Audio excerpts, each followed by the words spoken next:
Welcome to the Akashic Reading Podcast, presented by AkashicReading.com, the place where you can learn to access your soul's wisdom, or at least stop digging the hole any deeper. I'm your host, Terry Uktana, and today we'll be diving into how intuition is a skill, not a gift, and like all skills can be enhanced, honed, and mastered with persistence and practice. In spiritual community, people speak of gifts, being gifted, wanting to know what their gifts are, and so on. The term is misleading and causes all kinds of problems because most of us are not gifted, and gifts are only as good as what we do with them. It's far more accurate and helpful to think of things in terms of skills. All of us have a variety of aptitudes for things and not for others. Someone can excel at sports, but if they never practice, they won't get very far and can actually be a hindrance to their teammates.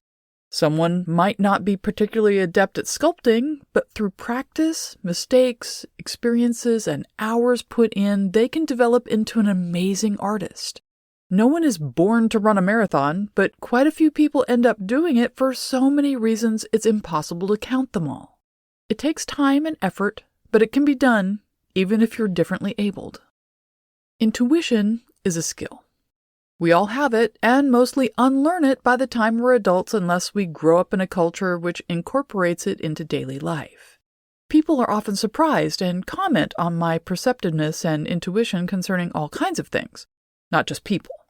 This stems from the fact I've chosen to live in a way which incorporates intuition into everything, from which bag of chips to grab at Subway to what a foster cat needs from me, short, medium, and long term, and everything in between. Like language, the more you use it, the more fluent you become. When it comes to learning how to turn on their intuition and enhance it, what I see most often is people seeking techniques and tools as a solution. It's like thinking the key to successfully running a marathon is what kind of shoes you're wearing. While shoes absolutely influence the situation, there are runners who refuse to wear them at all. Some who swear by one brand or another, and still others who don't care that much and wear whatever they want or can afford in the moment. There are plenty of techniques which can help you remember how to intuit, support you in doing it, and even enhance what you're already doing. Will finding the right one make you completely competent and skilled as an intuitive? Nope. Deciding on one, several, or none is like marathon shoes. You do what's best for you. As long as they support you in running your best race, then you're ahead of the game.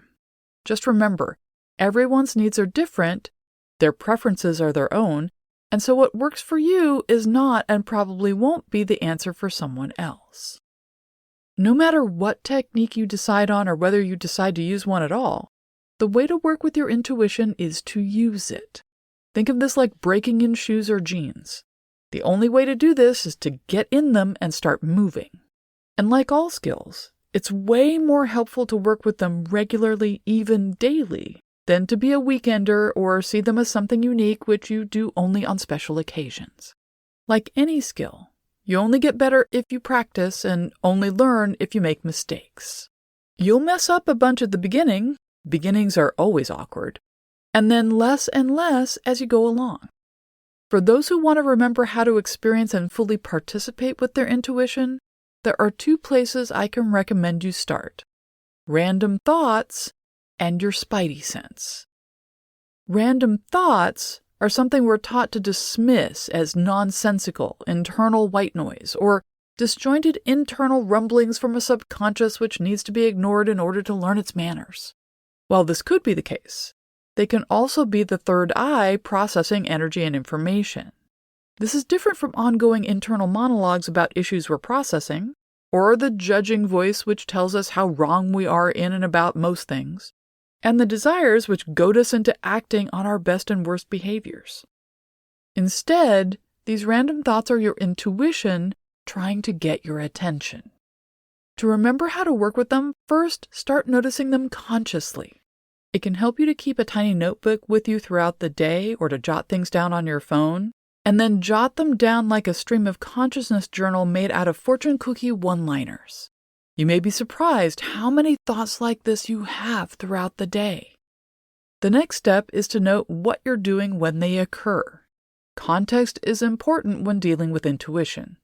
No matter where in the web the information is coming from, we are the antenna, and what we're doing, where we're doing it, and with whom will tell us how we're tuning into that particular channel, therefore how we can repeat the process and even enhance it. So then, with your spidey sense, even more so than with our random thoughts, we're taught to ignore the signals our body gives us about a person or a situation. We force ourselves to look someone in the eye and face them when everything in our body is screaming for us to turn away. We feel our senses go on alert and adrenaline kicking in as we pick up energy signals, but let our mind logic us out of what seems like horror film nonsense, only to experience later our senses were right. To remember how to work with our spidey senses means first noticing when you have them. They can appear as Freudian slips, where you meant to do this thing but did that instead. They can be translating our feelings about something or someone which seems completely contrary to what they should be. Or they might be pulling you towards something or pushing away from it which seems more animal than rational. Instead of what we normally do, which is let our mind negate these things, let yourself recognize they happened. Just this much conscious, positive attention will begin enhancing them, as it gives your body permission to unfold like a fist unclenching. To lean in further, you can start making space for these reactions. This can be a form of mindfulness practice, which, during each major activity of your day, you stop before doing it and check in with what your body and senses are telling you. This shouldn't be an internal going inwards process which cuts off the external, but instead an invitation to bring your senses alive for a moment, in order to be fully present in yourself and in the world around you. Once you have the hang of it, you can start doing it with minor activities as well until you've seamlessly incorporated this sensory information into how you navigate in the world. Enhancing your intuition, once you have it going, is not about getting more information in. You're more than likely getting plenty. It's acting on the information you're getting. This is easier said than done when we're taught to lead with our brain, understand fully everything we're doing and being in every moment, and need to get our head around things to cope with the world. Acting on our intuition feels and often seems to our logical minds to be counterintuitive. It goes against what's safe, what makes sense, and what we're taught is common sense.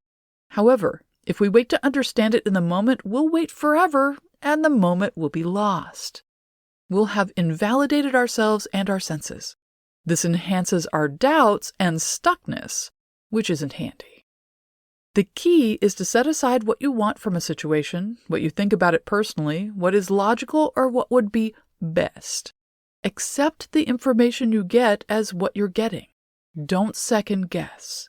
Be open to answers which you wouldn't have thought of on your own or which validate what you know but don't want to know, and so on. Then act on the information you get. It's in the follow-through, the actual running of the marathon, that you validate and hone your abilities. Side note, while intuition will lead you on some amazing adventures, leave you with some great stories, and expand you in ways you can't yet fathom, it's also not an excuse to throw caution to the wind and ignore consequences. It's important to live in balance with this as with all things. So learn to intermingle common sense, logic, and intuition like three legs of a stool. They should all be trusted equally, and there are times where you'll sit in a way you're supported by all of them, but more often you'll be leaning one way or the other, and so the pressure will mostly be on that one leg. For example, common sense is great when dealing with your taxes, but not necessarily when you're confronted with an angry man at the airport. Intuition is wonderful for navigating a party, but not necessarily for figuring out why your grocery bill is so large. The more you use your intuition to navigate your own life, the better you'll come to understand what it's telling you about others and how they live. Best of all, the more you live in harmony with your fully intuitive self, the more of your radiant divinity pours out into the world through nothing more than you being in it. And that's all the time we have this week.